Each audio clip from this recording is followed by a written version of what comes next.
Hi everyone. I got out my watercolors because I always turn to them when I need to be creative, but I don't know what to do to be creative.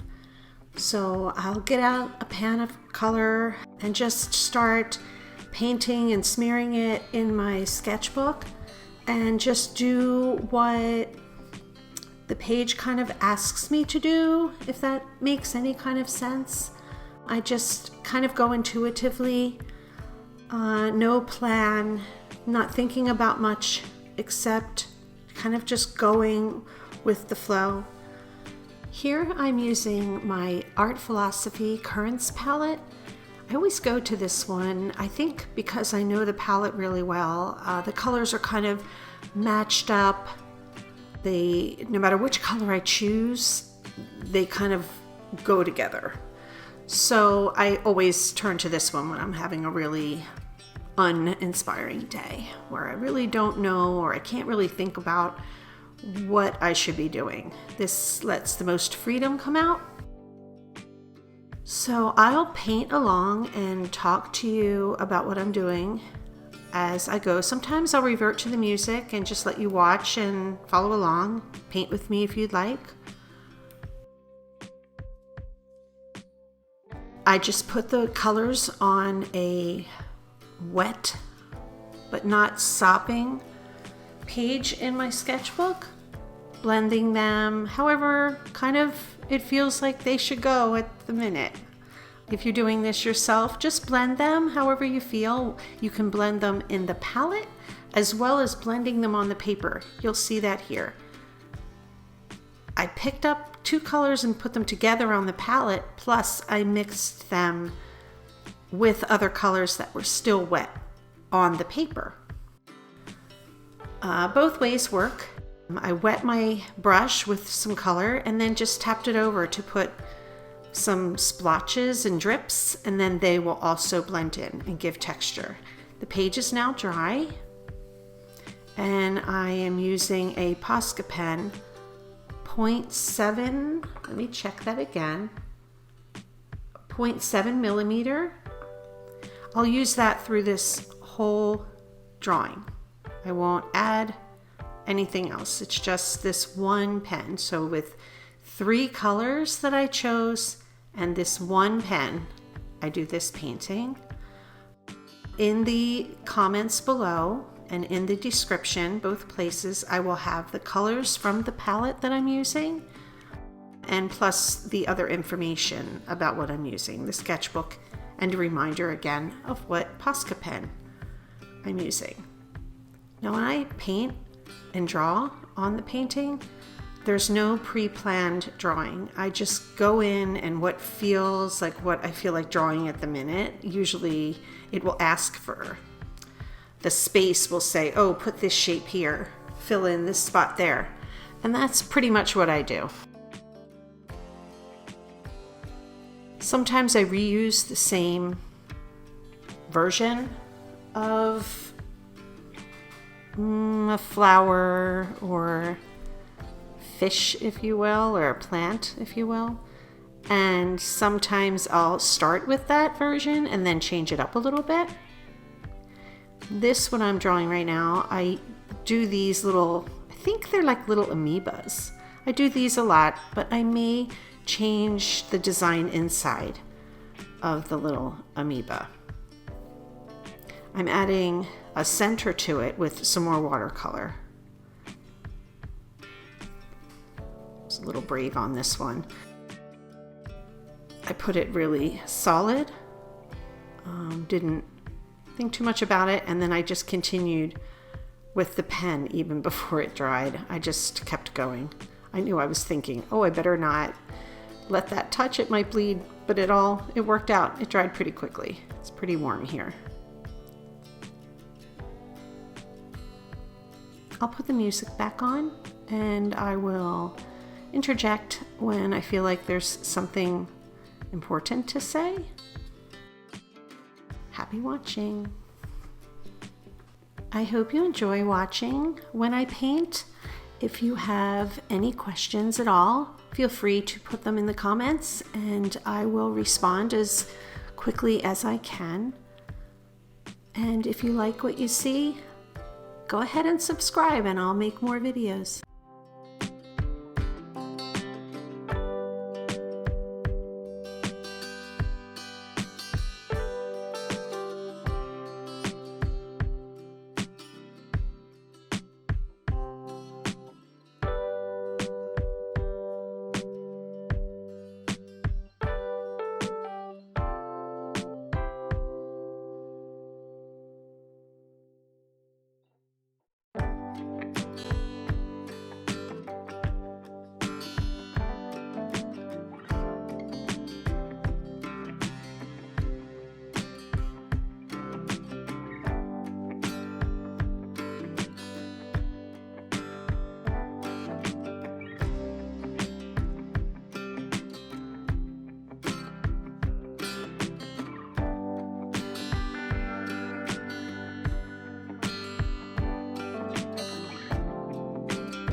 I decided to put a little amoeba in this spot here. I didn't like that plant that I placed.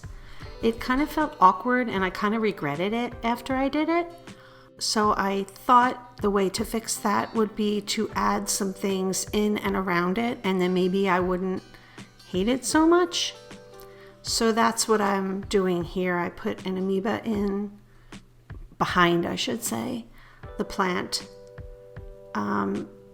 And this recording is a voiceover, and I can tell you that in the end, when the painting and drawing with the ink were all done, I actually didn't mind that plant that I disliked so much in the beginning. It felt a little more, I felt a little more okay with it. I just fill in spaces. Again, this plant was bothering me so much that I felt like I needed to go along and fill in and around it, at least in the beginning, start to, so I could feel like it was being incorporated into the rest of the painting and drawing aspect. I was a little kind of stepped away from it and then did these little leafy things while I contemplated a little more about what I would put around that plant. So go ahead and watch some more. Enjoy.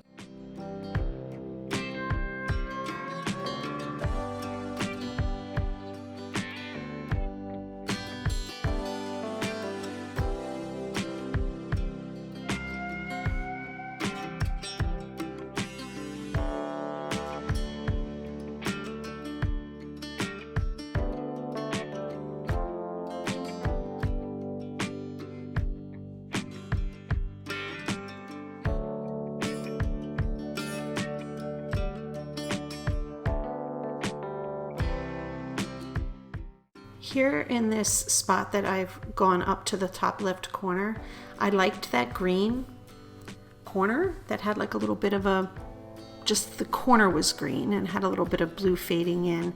I used that as the guide for the shape of the amoeba. So it would look like that was the amoeba there. I thought it jumped right out at me. So I went with it.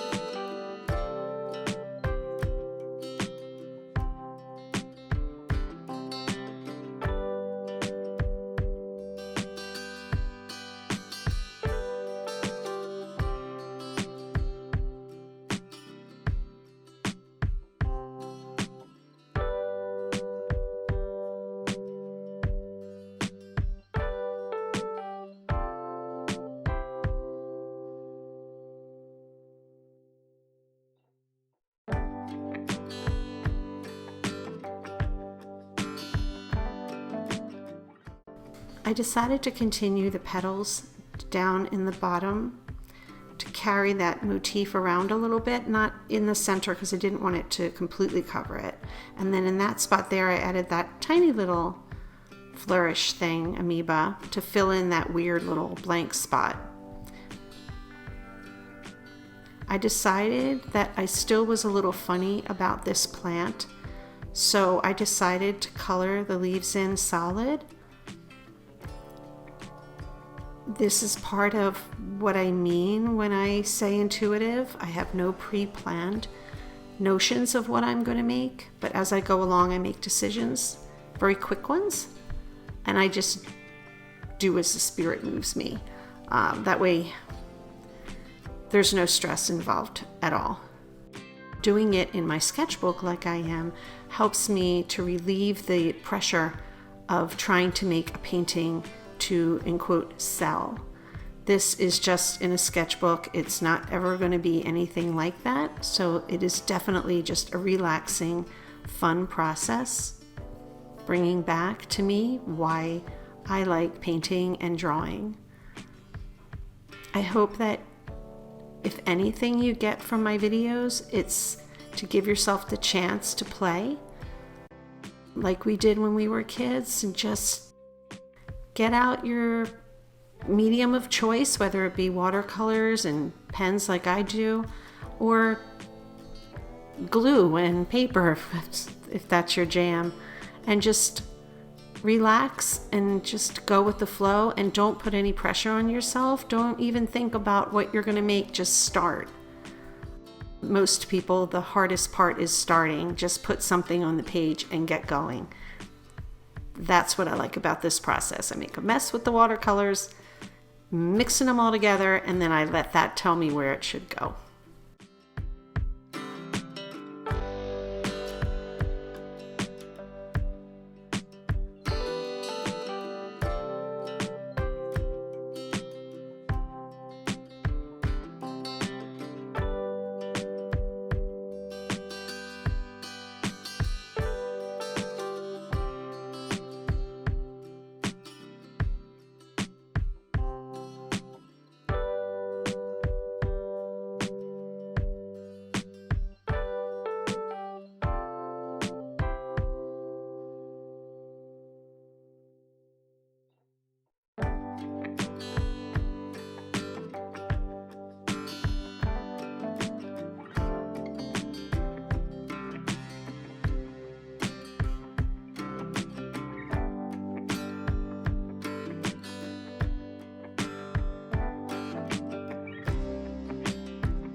The bottom of the page here felt like it was an awkward spot to fill.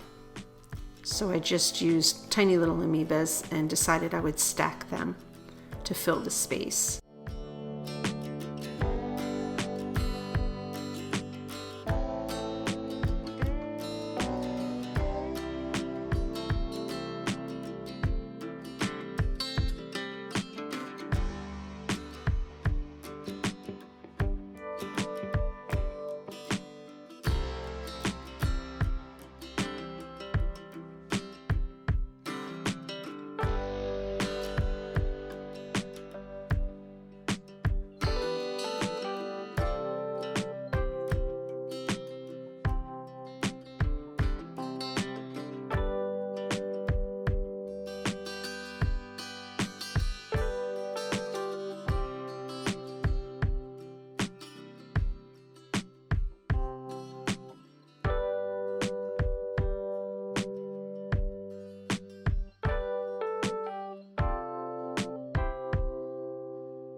finished up here in the corner to add another little petally, flowery thing from my imagination.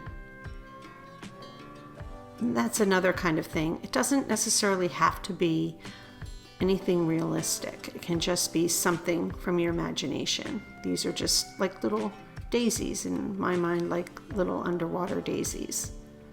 Not that anything like that exists, but in my mind, it could.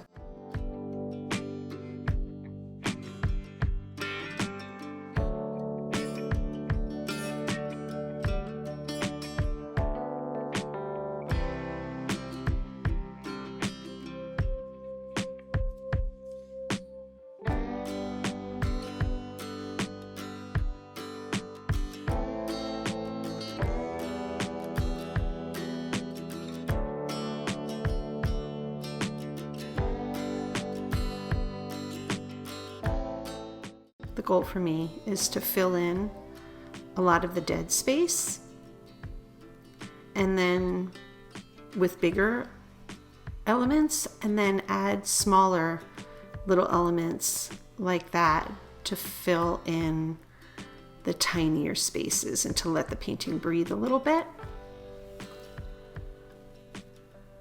I'm getting close to being done. This is now just the tiny little embellishment thing, getting down to the home stretch where I feel like I've put in everything that I feel like it needed. And I don't know why. I really like to draw tiny little dots. It seems to be, I do it a lot. Seems to be something I do a lot. I think they're soothing to make anyway.